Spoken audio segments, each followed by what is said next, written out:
Blessing everyone, welcome back to the Blessing Honeybees channel. So, does honeybees can honeybees survive Canadian winter? Well, right now under this snow there's like thousands of bees which are alive, right?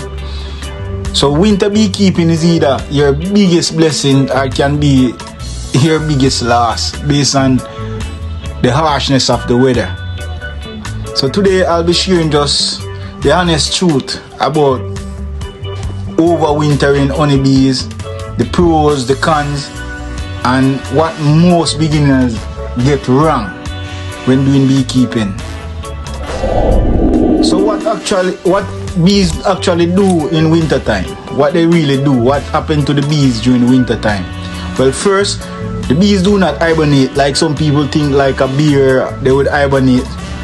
Really and truly, honeybees form a winter cluster around the queen, and they vibrate their flight wing or their flight muscle to generate heat inside the hive, you know. So they use the flight muscle to generate that heat inside the hive, that the cluster stay warm. So even when it's like freezing outside,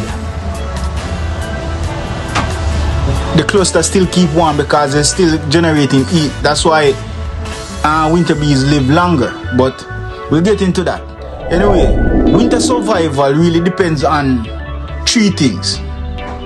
You have to have a strong population and low mite count, the Varroa mite, low mite count, and enough honey stores.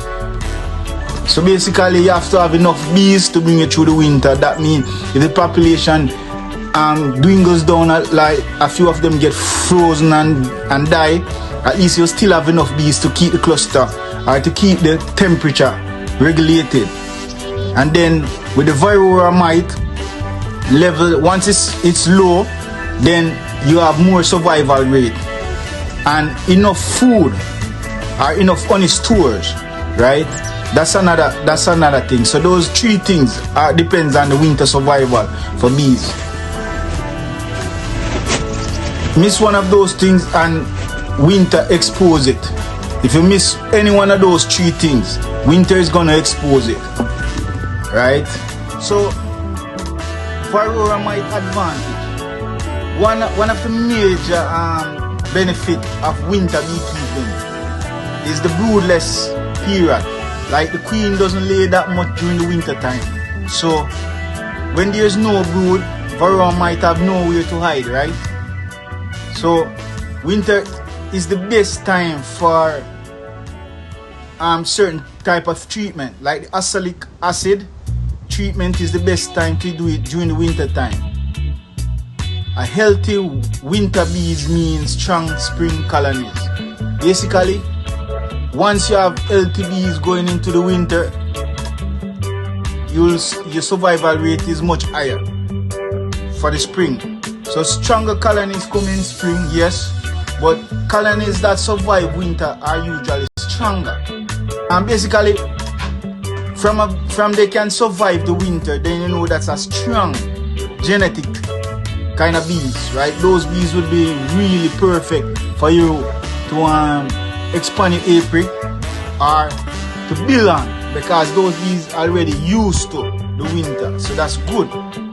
And if your bees make it through Canadian winter, they are ready for explosive spring build-up. Anything when they can balance themselves and survive a Canadian harsh winter, then those bees, you know that definitely, yeah, this is a really good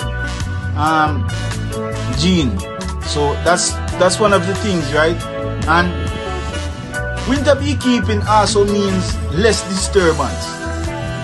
No constant hive inspection, no heavy supers to lift and all these things.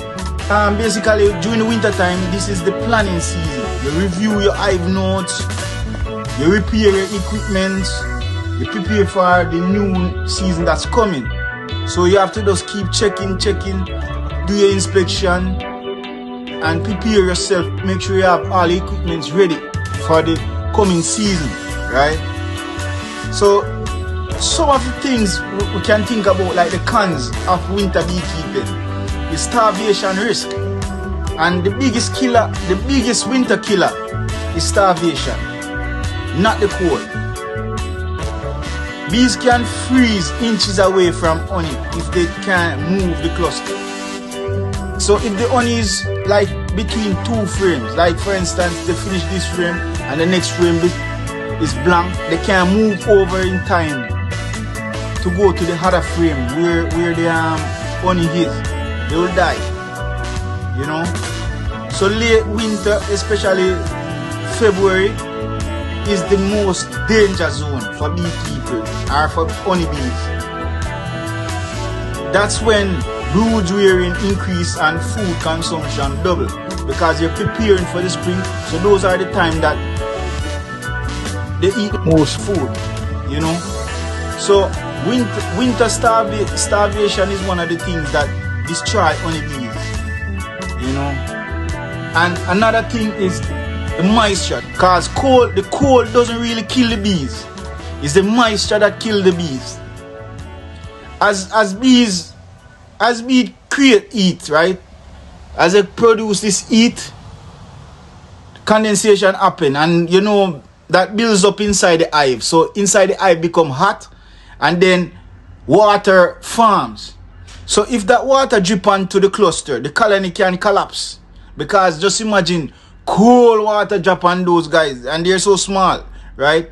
So winter ventilation and moisture control is very critical for beekeeping during winter time.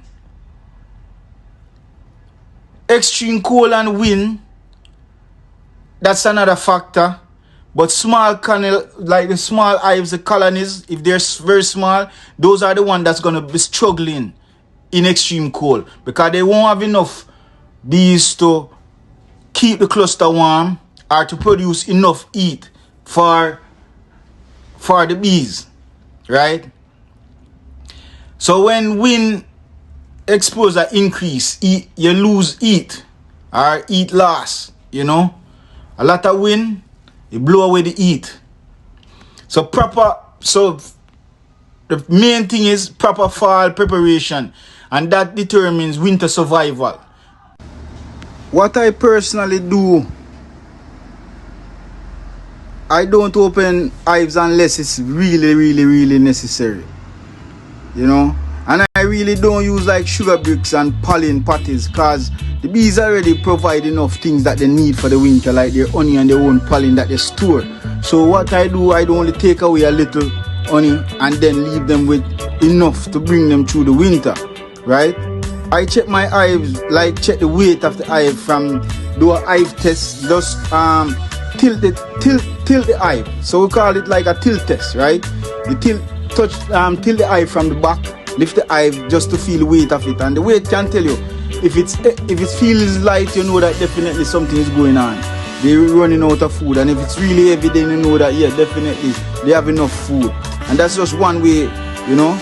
And I really make sure that the ventilation balance is good, right? That it's really good and not too drafty, right? Because winter beekeeping is about preparation and not panic.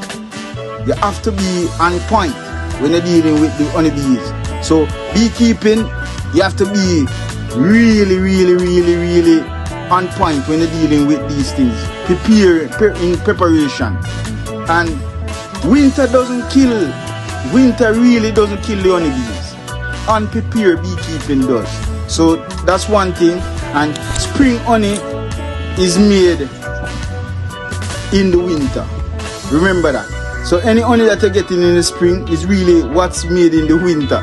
So if right now you're overwintering bees right now, comment about your temperature below and tell me what your strategy and how you do yours, and if you care about honeybees survival in Canada, you can subscribe for more real beekeeping, because over here is just a reality we deal with right now. So thank you for watching, and Happy beekeeping. Bless up yourself. Yeah, man. Blessings.